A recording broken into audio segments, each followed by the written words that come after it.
Energy bills are coming down a little with a new price cap cutting prices from July. Before we all celebrate, though, bills are still double what they were 2 years ago. Of course, when you look at it in the round, we already lost the £66 a month support that people had until March, so people have already had a big rise in April. And for many people, this won't quite get them back down to the winter's levels. We will talk with experts about what it all means for you. Also this lunchtime. Net migration is going in the other direction, up to a record high of 606,000. Simply the best. Singers and superstars remember Tina Turner. It's taken a lot to actually even do this interview because, you know, she was not only really kind to me in the beginning, but just fabulous to work for. The TV presenter Chris Packham wins his libel case against a website who accused him of fraud, and hundreds turn out for the World War II veteran who died alone.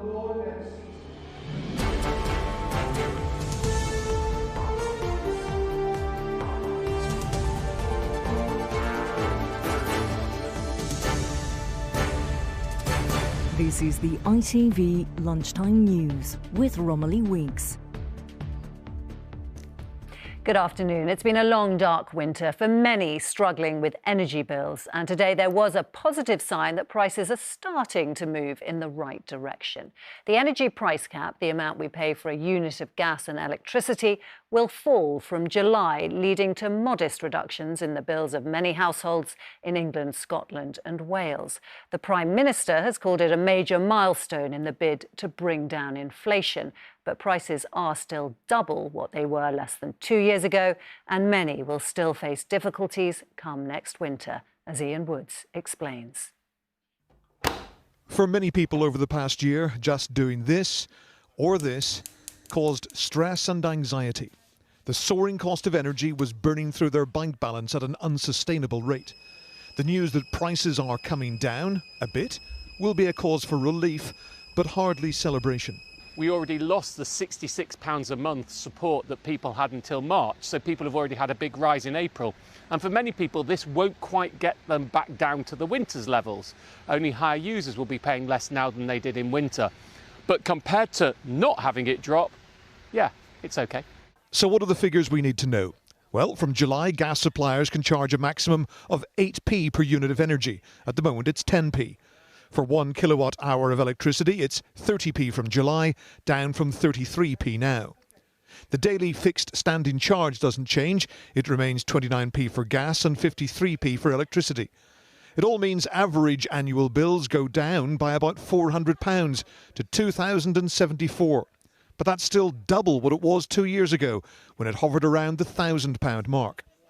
I just hope they all can come together and make it more or less expensive so that people can be able to cope, especially in the winter time. People are really suffering, you know. So I just hope they can think about the health of others as well and make it more or less so that we can be able to afford it. And what of the future? Another reduction, or is this just a blip? Ofgem say it's impossible to predict the market. I think we'd expect prices to stay stable, but I really wouldn't put much weight on that projection. The good news is the price has been coming down for some time. I'd hope that would continue, but it would only take one significant supply event or indeed a big change in international demand, like demand from China, to see that situation reverse. Power companies deny they're making big profits and say the government should continue to help low-income customers. Most energy firms, and us included, have essentially put aside some money to help those most in need. But the reality is, it's kind of a drop in the ocean. This is, the scale of the problem is is something that only the government can address. But the price drop could herald a return to switching, shopping around between suppliers to make sure you've got the best deal. Ian Woods, ITV News. And I'm joined now by Natalie Mathies from Uswitch, the bills comparison website. Natalie, there hasn't been much good news on energy bills, and people have found it really difficult to get through the last winter. Ofgem there in Ian's report weren't sounding too hopeful that this is going to be a continuing downward trend. What's your view? So we have seen a really positive trend in wholesale energy costs coming down for the last few months. So if you look at the predictions for the next 2 price caps, they do look like they're going to be a similar level to what we're seeing now. So we're really hopeful that that does mean that these sort of reduced payments for bills can hopefully stay around a little longer. And yet bills are still double what they were less than 2 years ago. Is there going to be a point at which they get back to where they were? So unfortunately, Cornwall Insight, who are the firm that put out the price cap predictions, are expecting these levels to stay around probably till the end of the decade. So at least for the next few years, we're probably going to have to deal with slightly higher energy prices. And so it's going to be more of a focus around trying to reduce your energy consumption to try and reduce your bills if you can. And what about, apart from reducing your consumption, are there other things that families, that households can be doing? Is it worth now looking at switching providers, at shopping around? So at the moment, there aren't that many fixed deals available on the market, and a lot of them are only available to existing customers of those suppliers. So we're really hoping that the announcement today, with the price cap level dropping, this will be what gives suppliers the confidence to put out some fixed deals to drive a bit of competition in the market, and then that's what we're going to need to try and see these savings come back that we used to see before the crisis. So it could be the start of a bit more competition. Are there other things that people can be looking at doing? What about paying by direct debit? Can that be cheaper as well? So paying by direct debit is definitely the cheapest way to pay your bills. So if you are able to move over to that payment method, then it's definitely worth considering that. The other big thing that you're going to be able to do is try and improve your home's energy efficiency, although that does, of course, involve some upfront costs, but that's likely to help you see a reduction in your bills long term. And the energy price cap coming down means that the government subsidy is going to be falling away. Do you think the government needs to be looking next winter at supporting particularly the most vulnerable again with some sort of subsidy? Absolutely. As you said, even with these prices falling, they're still at historic highs. So we really hope that there will be some sort of support over the winter period. We saw things like the demand flexibility service where you were paid to reduce your electricity usage at certain peak hours of the day, but that was really saving people a few pounds here and there. It wasn't really the big figures that we'd ideally see again this winter. Natalie Mathies from Uswitch, thanks so much for setting all of that out for us. And our political correspondent, Shihab Khan, is with me too. Shihab, the energy regulator acknowledged vulnerable people, as we were just talking about just now, will need more support in the face of a cost of living crisis. Do you think that will be coming? Yeah, that's one of the big challenges the government now faces, because as we've heard quite a few times now, government support is coming to an end now that that price cap has come down. And it means for many people, they're not going to feel a significant difference immediately to those energy bills. Going into the winter, that's always a very difficult period of time. Instead of the £400 for everyone, we're going to be seeing more targeted support for the most vulnerable in particular. Those I've been speaking to in government in the last few days or so have made it clear that they don't think there's going to be an extension of that, but it is subject to change because this is an issue that affects almost every single person in the country. On the positive side, there seems to be some optimism in the fact that this is the first time in a very long time that it's not just bad news. Global energy prices are going down. It's not necessarily getting better, but it's stopped getting worse. That's a big change in the position for the government, knowing that for the first time there could potentially be a bit of stability. But I think this is one we're going to have to keep our eyes on for the coming weeks and months for a decision to be made. Shihab, thanks very much for that. And Martin Lewis has been answering some of your questions this morning about how the changes will affect you. You can watch that on ITV Next. Scroll to the news section. Moving on to the day's other big story, and the numbers of people coming to live in the UK has hit a new high. Despite Conservative pledges to keep numbers in the low hundreds of thousands, the number in fact stands at just over 600,000. The increase is largely down to people from outside the EU coming here to study, work or escape conflict. And as our political correspondent Harry Horton reports, those numbers have triggered an almighty debate. For years, the government has promised to bring immigration numbers down. But the number of people coming to the UK for work, study or asylum, and all arriving entirely legally, is at record levels. This morning, the Prime Minister admitted once again this needs to change. Is it out of control, do you think, at the moment?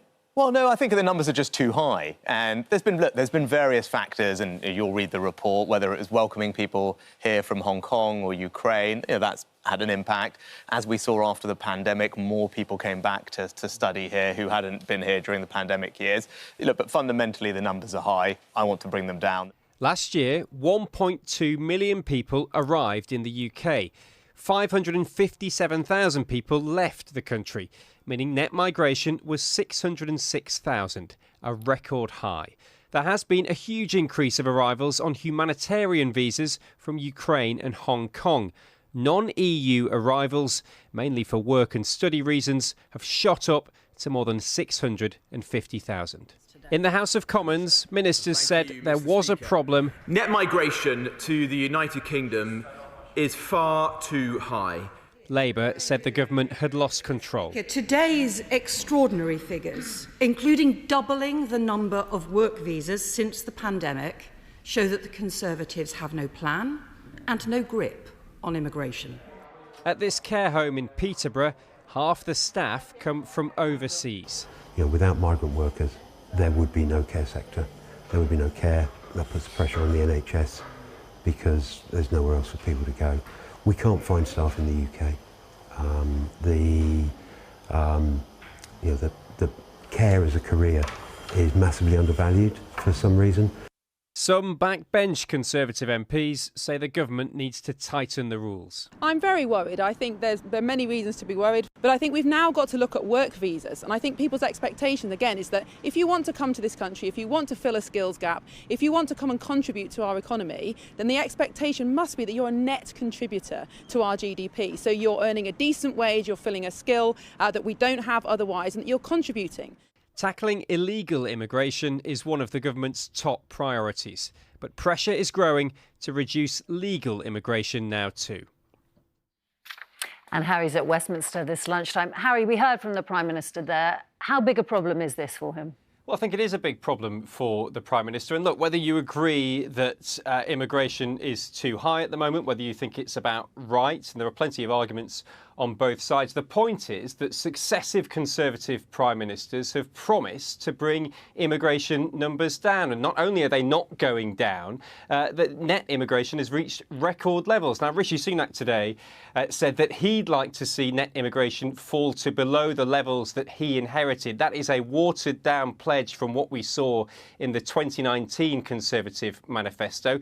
This week, the government said that it would crack down on families of people coming here to study in the UK getting visas. And Robert Jenrick, the immigration minister in the House of Commons earlier, hinted that the government would take further action to try and bring these numbers down. But if you speak to backbench Conservative MPs, some of them say that their voters are really concerned there are too many people coming to the UK, putting too much pressure on local services. And some of them say that unless Rishi Sunak takes action, unless he starts to bring those immigration numbers down, they say that voters will punish him and the Conservative Party at the next election.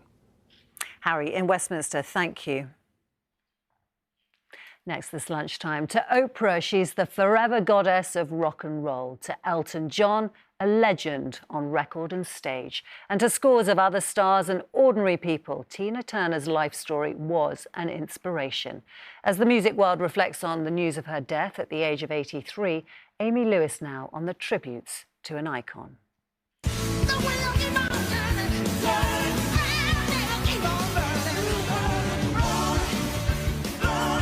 You didn't just listen to Tina Turner, she made you want to stand up and sing along. Known as the Queen of Rock and Roll, she was one of the greatest to grace the stage. A rare talent who overcame tragedy but never let it define her.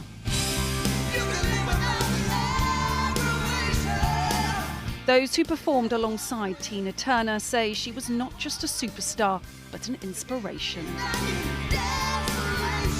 How incredibly sad I've been all day today since I heard the news, and it's taken a lot to actually even do this interview because, you know, she was not only really kind to me in the beginning, but just fabulous to work for. She was raised in the church in Tennessee where she grew up singing in a tiny town choir. As a teenager, she sang her way into Ike Turner's band, where she found fame, but not happiness. Her turbulent times were captured on the big screen in this biopic. After 2 decades being married to her co-star, they divorced and she left the band battered, beaten and penniless. What's love but a second-hand emotion? After a few false starts, she went on to achieve even greater success in the 80s as a solo artist and pop icon. She later married Erwin Bach, who donated a kidney in 2017, which saved her life. But the tragedies kept coming. She lost 2 of her sons. She just had that power in her. When she was coming out of that situation with the abuse, she calmed herself down with, of course, she was a Buddhist, and she listened to classical music. Oprah Winfrey has described her friend as the forever goddess of rock and roll. Sir Elton John called her a total legend on record and on stage. Beyoncé said she was the epitome of passion and power. Tina Turner won 8 Grammy Awards and was inducted into the Hollywood Walk of Fame, where fans have been paying tribute to her.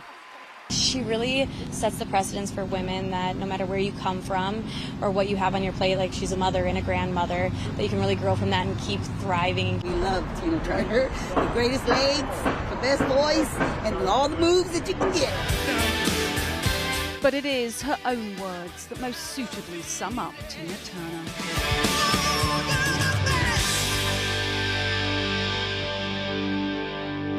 Amy Lewis, ITV News. The TV presenter and environmental campaigner Chris Packham is celebrating a legal victory after he was falsely accused of misleading people into donating to a tiger rescue charity. He sued in the High Court over articles published on the Country Squire magazine website. Sam Holder is there this lunchtime. Sam, take us through this case. Romilly, this was a libel case, but both sides say it led to them receiving death threats. Country Squire magazine had accused Chris Packham of essentially tricking the public into donating to a charity which rescues tigers from circuses, or, as it was described in court, tiger fraud. Well, the judge found that editor Dominic Whiteman and writer Nigel Bean had failed to come even close to proving the allegations and that they had an agenda against the presenter. Chris Packham has long been a target for fox hunting supporters and climate change conspiracy theorists. And he said that the articles had helped fuel a campaign of intimidation against him and his family, and that he feared being murdered by someone who read them. He told the court that dead animals had been posted to his home, that his post had been intercepted, that a car had seemingly been set alight by professional arsonists outside his house. I caught up with him when he left court earlier, and he said he'd taken this action really to take a stand against online hate and abuse, which he says is having real-world impacts. Country Squire magazine, which describes itself as a platform for voices from the great British countryside, was ordered to pay £90,000 compensation, apologise to Chris Packham and retract the articles. Sam, thank you. The Chief Constable of Police Scotland has admitted the force is institutionally racist, sexist and discriminatory. Sir Ian Livingston told the Scottish Police Authority prejudice and bad behaviour had been highlighted by court and conduct cases. He said that acknowledging the issues meant change could happen. The Chelsea Flower Show has become the latest target of Just Stop Oil protesters. Orange powder paint was thrown over a garden this morning. 3 people have been arrested on suspicion of criminal damage. And Sam Smith is cancelling their concerts in Glasgow and Birmingham because of a vocal cord injury. The singer had to walk off the stage in Manchester last night after just 4 songs. And finally, when 96-year-old RAF Flight Sergeant Peter Brown died alone with no known relatives, an appeal went out for people to attend his funeral. So many answered that call, it had to be postponed to find a larger venue. And today, hundreds honoured his life. Faye Barker reports on the People's Tribute to a World War II hero. honoured in death for a life of service. Today, hundreds of people gathered at the RAF spiritual home to remember 96-year-old Flight Sergeant Peter Brown. Blessed be the name of the Lord. After news he died alone in his London flat last December with no family, people came in their droves to thank an inspiring World War II veteran.